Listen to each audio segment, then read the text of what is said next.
In the late 1830s, James McCune Smith became the first known African American to receive a medical degree. Denied entry to American-based schools because of his race, he was welcomed at the University of Glasgow.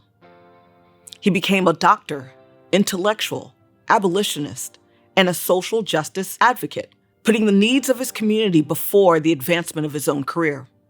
Although largely forgotten, the recognition of his achievements is growing. In the month of his birth, we celebrate his life and work. James McCune Smith was born near the 5 Points in the 6th Ward of New York City in 1813. He was born in a neighborhood that was, famously quite rough. It was overcrowded. A lot of poor and working class people lived there. It was not always as well kept up as other parts of the city. But he also described it as a place where a community was really important. The communities were very tight and took care of one another. He spoke of having a very happy childhood there. He would talk about the close-knit communities. He was born probably to a single mother. She was born into slavery in South Carolina. She was a hardworking woman. One of McCune Smith's childhood friends later wrote that with the work of her own hands, the means were ample and abundant to raise her son. But I think it would be probable they were not wealthy in any sense. We're not quite sure exactly why he came to Glasgow as opposed to other British universities. He was kind of famously excluded from New York universities on account of race. It probably had to do with contacts that his mentor, Peter Williams, the pastor of St. Philip's, who's his mentor, there was a burgeoning anti-slavery movement, quite a strong one in Glasgow and growing. His background is completely unique compared to any of the other students that I've encountered going to Scottish universities in the 18th and 19th century. There were only a handful of students who came from the African diaspora, and so he stands out in that respect. But he also was just an amazing character with a great, as I learned when I started to research him more, he has a great story that speaks to both British and American history. When McCune Smith arrived at the University of Glasgow, he lived near campus on 55 Renfrew Street. He embarked right into studies for a bachelor's degree, which was classics-centric. So he studied Greek, he studied ethics, he studied logic, etc. His friend Philip Bell wrote that actually McCune Smith did not come to the University of Glasgow to study medicine. He wrote that he came preparing for a career in the ministry. Bell said that he tried to persuade McCune Smith to study medicine instead because he was a thinker, a rigorous, empirical thinker. McCune Smith was definitely an exceptional student, and we can look into the records of the university and see that he was given numerous prizes. We do have two facts that show that he was quite advanced. One was that he was invited to give a paper to the Glasgow Medical Society, which was quite an exclusive organization, and also that he was awarded a clerkship at the Lock Hospital. McCune Smith was definitely a medical activist from his very start of his time. When he had finished his medical degree, he was selected by Professor Kuman, who had taught midwifery, which is like modern obstetrics and gynecology. And he was selected out to become basically an intern to train in the Lock Hospital, which served poor women who had various types of venereal disease. And while he was there, he realized that these women were being treated effectively as guinea pigs. And therefore, he decided to expose it, and he wrote an article about it, which turns out to be the first scientific article written by an African-American with a medical doctorate.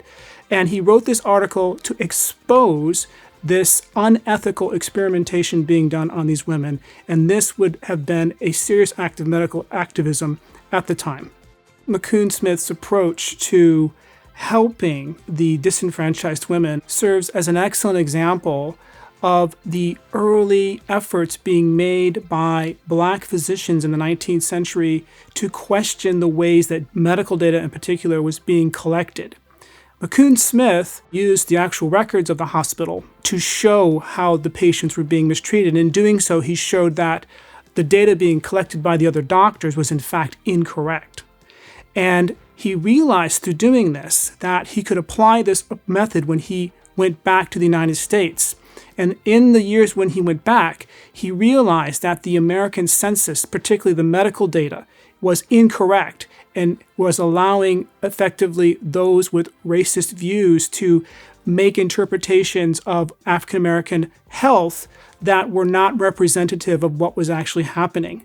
And so just like at the Glasgow hospital, he goes back to the United States and collects new data from African American patients themselves and also from institutions, medical institutions that were serving African Americans, and reconstructs new data to show the American government that the data of the census was incorrectly portraying African American health. And that was in the 1840s when he did that, just in the years after he left Glasgow. Being a medical activist in the 19th century, as today, would have possibly created problems for his future career.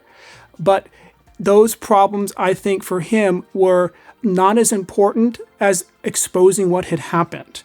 And I think he had enough confidence that he could convince the medical community of the injustice that had happened, and it did not affect his career at all.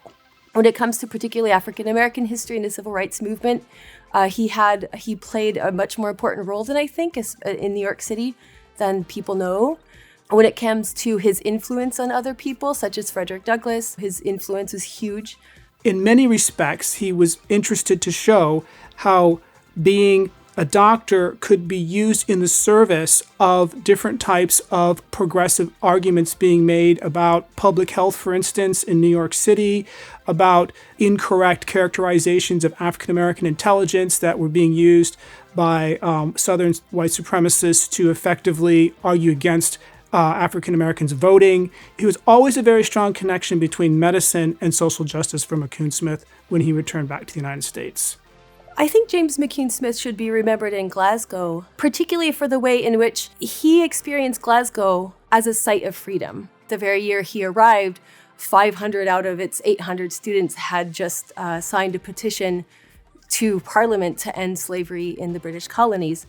He had a wide circle of abolitionist friends. Of course, he helped, again, found the Glasgow Emancipation Society. One of the things that's also kind of really charming is that he wrote a poem to the River Clyde, that he saw the Clyde as a symbol of freedom. There are many things that I feel are hugely impressive about McCune Smith. But the thing that impresses me the most is how a person was able to come from the socioeconomic background that he came from against such strong odds against him to come out and become what he was in terms of a medical doctor, and not just that, but in terms of a social activist that used his knowledge of medicine and science to impact society at large.